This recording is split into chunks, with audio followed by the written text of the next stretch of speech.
Tonight, a report on why public comment won't be accepted about the appeal of Winco, and a man is charged for the animal shelter burglary.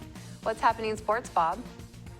Gonzaga men get past Washington State on the hardwood, and the M's land another free agent. Let's take a quick glance at our Weather Center forecast. Hello everyone. Throughout the night, more showers will continue throughout the night and snow along the Cascades. There is another storm system that is approaching. I'll let you know when we'll see more rain just ahead with your extended forecast. I'm Amber Jenks, and we have all this and much more on iFIBER 1 News.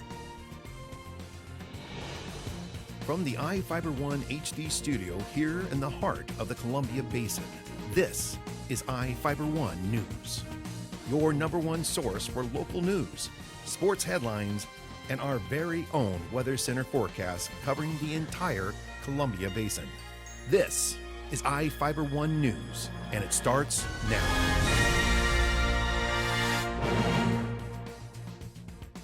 The Moses Lake Planning Commission is not accepting public comment about the appeal of Winco food site plan. The Planning Commission is holding a special meeting tonight to adopt rules for the hearing and pre-hearing matters. The appeal hearing is scheduled for December 21st. A group of Moses Lake residents are asking the city to complete an environmental impact statement.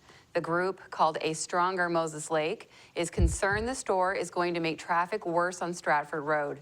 Environmental impact statements are to identify all possible environmental impacts from government decisions and part of the State Environmental Policy Act.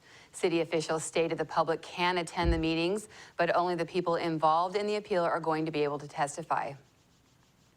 The annual Ag Appreciation Parade and Street Party returned on Friday night in downtown Moses Lake. Reporter Jeff Chu has the details on the night's events. The Moses Lake Agricultural Appreciation Parade is set, but there's still time to register. The event begins at 5 p.m. on December 4th with music and food at St.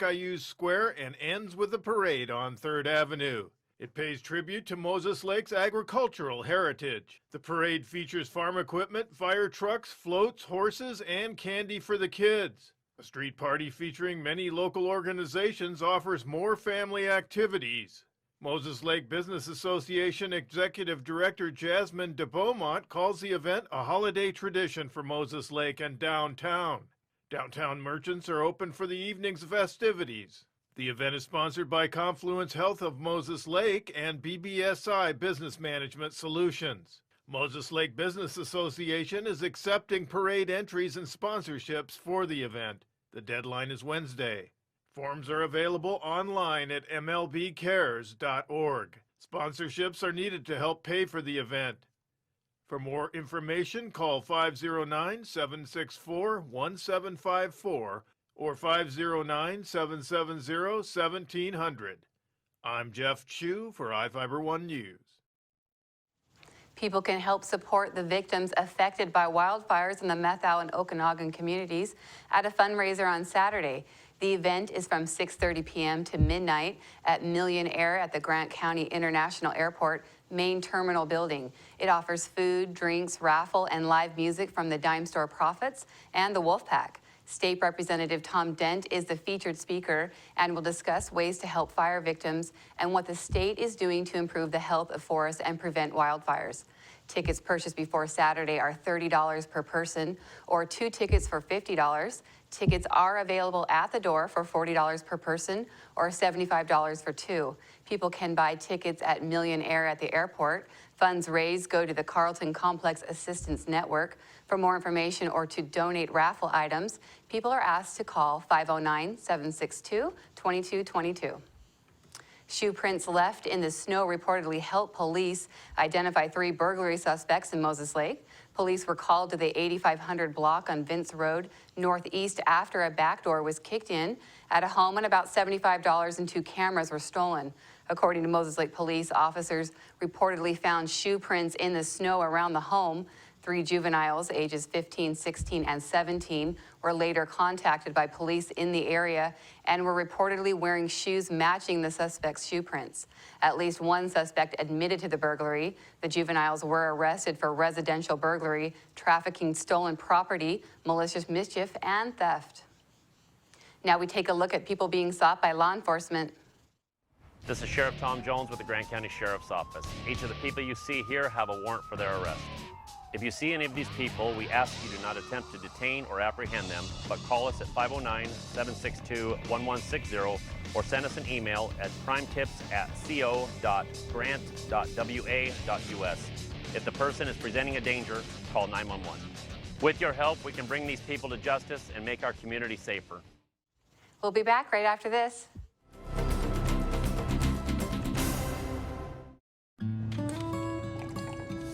When the cold rolls in, it's time to turn on the heater and cozy up with a book. But turning up the heat can mean higher electric bills.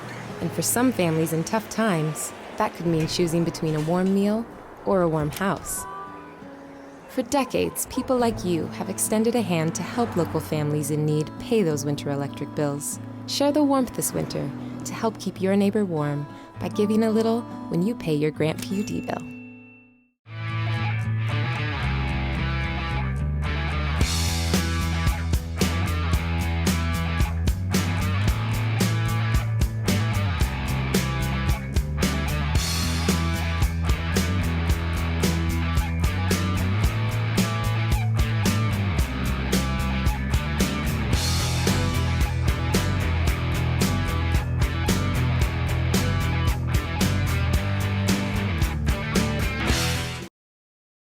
Welcome back, everyone. I'm Cristina Sanchez with your local weather segment brought to you by Berry Motors, one great place to buy and service a car. We do have a cold front that is moving across the area tonight, bringing drier air mass, so we will have improving conditions for Friday afternoon, but there is another system that is also going to bring more showers across the area, rain for the coast and also for us as we begin the next work week. More snow will continue throughout the night into Friday along the east slopes of the Cascades.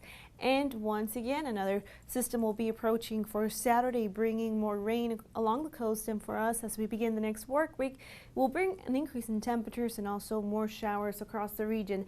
This morning, low temperatures right around the mid-30s, average lows in the mid-20s, so above the average low temperature for this time of year. But as far as high temperatures for us here in Ephrata, right around the average. Record high temperature for the state was set back in 1975, and the record high was 59 degrees. For you in Moses Lake this morning, your normal low temperature for this time of year is right around the mid-20s. Your lows this morning in the mid-30s. High temperature right around the low 40s for you in Moses Lake, and right now we still have temperatures right around the mid-30s. Winds blowing from the north-northeast around 5 miles per hour, partly cloudy skies. And as we take a look across the U.S., dry conditions will continue across the eastern portions of the U.S. and the Central Plains as a high-pressure system dominates. We still have some snow showers in Oregon and also along our area. Showers will continue for the inland northwest. Drier conditions for us here in our Columbia Basin for Friday. But here I want you to see there's another storm system that's going to be approaching, bringing rain across the area as we end this weekend and begin the next work week for us here within our Columbia Basin. But let's backtrack for this evening. Showers will continue along the coast, snow also for the Cascades, and a wintry mix in lower elevations for us. We still have that slight chance of seeing some precipitation, but for Friday afternoon we do have improving conditions with partly cloudy skies. Notice some snow showers will continue along the Cascades for Friday. Then on Saturday, that's whenever the next system will approach. As far as rain totals, as we go into this Saturday morning, we will have about 1/10 of an inch for Seattle, and for us, we will stay below that. And as we head into Saturday and Sunday afternoon, we'll keep adding on to that total as that next system approaches. Now we do have high temperatures for the next few days. They will continue to increase in the upper 30s for this Saturday and Sunday. Then we do expect more rainfall as we begin the next work week with high temperatures above average in the low 40s for Monday. On Tuesday in the upper 40s, and still that chance of having some showers in the area. Low temperatures will be right around the low 30s. Thank you for being with us. We'll be right back with sports. To save some energy, I've used Einstein's mass energy equivalents to design the haptic suits you see in front of you. They will maintain our core body temperature while we completely turn off our heat and air conditioning. With the money we save on our Grant PUD bill, I'll be expecting that trip to Disneyland this year. You don't need to be a super genius to save energy and money. Visit grantpud.org to learn how. The new flamethrower cheeseburger now with a $5 lunch. I'm going flamethrower today. Remember what happened last time? I'm going flamethrower today. Gary, do you remember what happened last time? I'm going flamethrower today. Remember what happened last time? Comes with a Sunday now. I can handle it. You know your body, Gary. Go flamethrower. Now the DQ $5 lunch comes with the new jalapeno bacon flamethrower cheeseburger, plus fries, drink, and a sundae. This is fan food, not fast food. Another day, another deal. This time, the Ends have signed free agent Nori Aoki. The contract is reported to be for 1 year with an option for a second. Aoki hit .287 with a .553 on-base percentage last season for the Giants. He fits general manager Jerry DiPoto's aggressive style of finding players that get on base frequently. The Giants declined Aoki's club option for 2016, which would have paid him a cool $5.5 million. Aoki is viewed as a below-average fielder playing primarily left and right field. Kyle Wiltshire scored 22 points, and number 13 Gonzaga beat stubborn Washington State 69-60 last night. Josh Perkins added 16 points. Silas Melson had 12 for Gonzaga, which did not put the game away until the closing minutes. Q Johnson scored 18 points for Washington State. The Cougs took an early lead, but Wiltshire hit 4 3-pointers in the span of 4 minutes to key a 19-4 Gonzaga run. Wiltshire had 20 points in the opening 10 minutes. The Bulldogs led 38-30 at the half. Gonzaga opened second half with an 8-2 run to push its lead to 46-32. Neither team shot well in the contest. Gonzaga hit for 49% and Washington State just 40%. Washington State's John Hawkinson, who came in averaging 18 points and 9.7 rebounds, was held to 4 points and 6 boards. Washington State leads the overall series 98-52. Despite playing in 150 times since 1907, this was the last scheduled meeting of the teams. Washington State wants to continue, but Gonzaga is looking to schedule other opponents.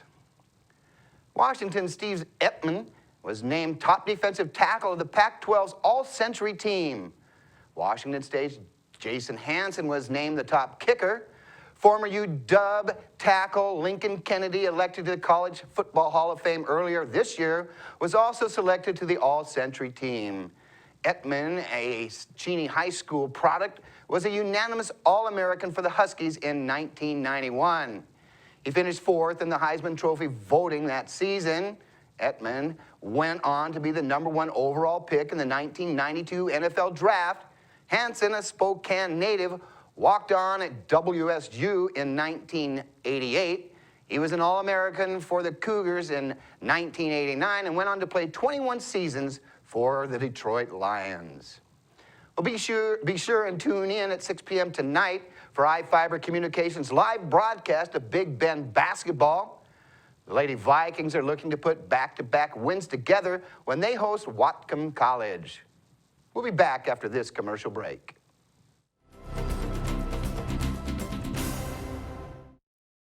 You don't have to drive to Seattle for exceptional cancer care. Confluence Health's cancer program delivers world-class care close to home. We have a highly experienced oncology team in a state-of-the-art facility, and we're a member of the Seattle Cancer Care Alliance, which gives our patients access to world-renowned therapies developed at Fred Hutchinson, the University of Washington Medicine, and Seattle Children's. Together with the SCCA, we're delivering world-class cancer care close to home. Well, one thing I knew from being a patient myself was that a dental office is a scary place to come to. And so we wanted everything possible to make sure that our office is a comfortable place for our patients to visit.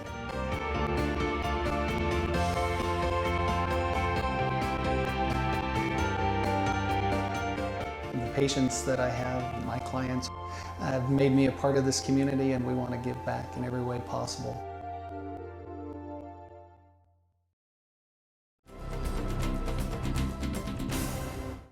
Our spotlight story tonight is about a group of volunteers at a Moses Lake church who's been feeding people in need for nearly a decade. Reporter Jeff Chu has the story. On any Thursday, it's soup and sandwiches at Our Lady of Fatima Catholic Church in Moses Lake. A cheerful group of volunteers headed up by Church Soup Kitchen founder Cleo Stevens serves lunch to needy families and individuals beginning at 11 a.m. inside the church's community room.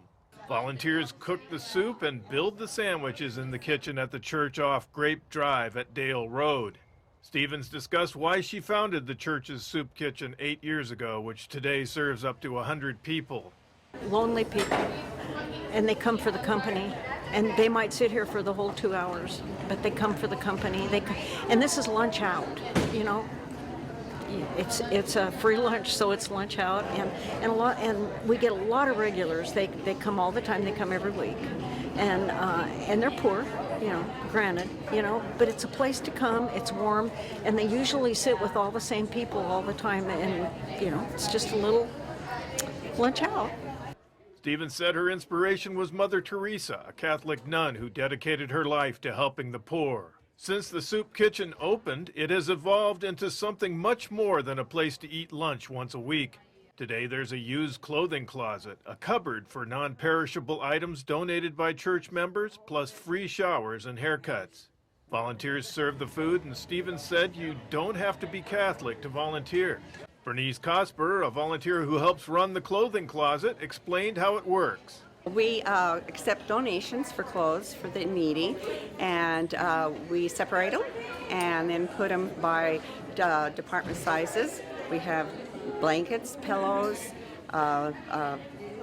ideas that anybody might have for bringing more stuff in that utilizes for the community.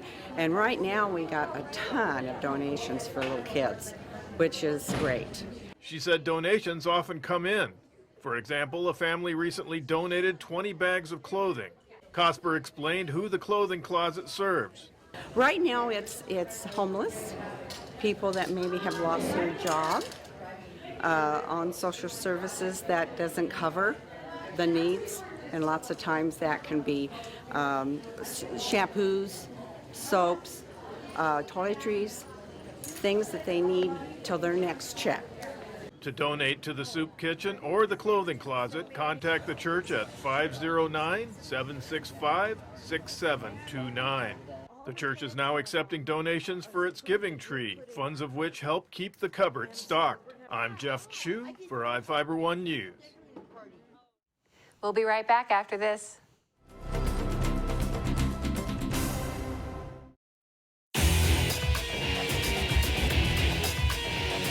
We are real students, and this really is our college. My dream will change the outcome of my life. My college is allowing me to achieve my dream. My dream is to be a pilot. My dream is to be a nurse. Only you can determine your dream. Big Bend will help you get there. What's your dream?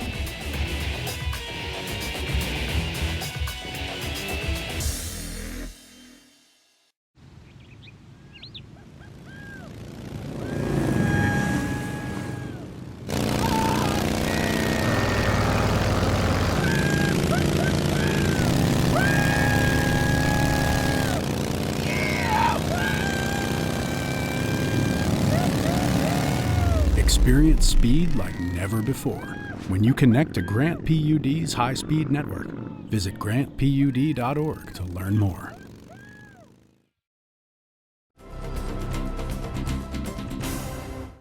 Welcome back.